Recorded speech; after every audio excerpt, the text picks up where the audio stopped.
எப்பவும் போல் காலையிலேயே கடலோரம் போயிருந்தேங்க. பக்கத்து போட்டில் வந்து இங்கே வாம ஒரு பாம்பு இருக்குதுன்னு சொன்னாங்க. ஸோ நானும் கிட்ட போய் பார்த்து அவங்க இறந்துடுச்சின்னு சொன்னாங்க. அந்த தைரியத்தில் போயிட்டு நானும் கை வச்சா அது உயிரோடு தாங்க இருக்குது. ஆனால் இது பாம்பு இல்லைங்க, இது வந்து ஒரு மீன், வெளாங்க மீனுன்னு சொல்லுவோம். இதோட உடலமைப்பு பார்க்க பாம்பு போலவே இருக்குங்க. அதனால பெரும்பாலானவர்கள் இந்த மீனை வாங்க மாட்டாங்க. இதோட பல்லுமே ரொம்ப கூர்மையாக இருக்குங்க. இதில் தப்பி தவறி நம்மளுடைய கை பட்டுச்சுன்னா விரலே துண்டாகிற அளவுக்கு இதோட பல்லு ரொம்ப ஷார்ப்பாக இருக்குங்க. இந்த மீன் அவ்வளோ சீக்கிரமாக இறந்து போகாதுங்க. அதனால மீனவர்கள் இந்த மீன் வலையில் மாட்டின உடனே அதை சாகடிக்க தாங்க பார்ப்பாங்க. அது எவ்வளோ சாகடிச்சுமே அது சாகலை.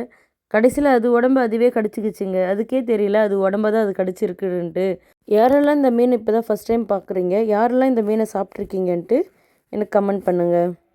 ஸோ நானும் அதை கொஞ்சம் நேரம் பார்த்துட்டு அதுக்கப்புறம் எங்கள் அப்பா என்ன மீன் பிடிச்சிட்டு வந்திருக்காங்கன்னு பார்க்க போயிருந்தா, அவங்க ஒவ்வொரு மீனாக வந்து தனித்தனியாக பிரிச்சுட்டு இருந்தாங்க ஏலம் விடுறதுக்கு.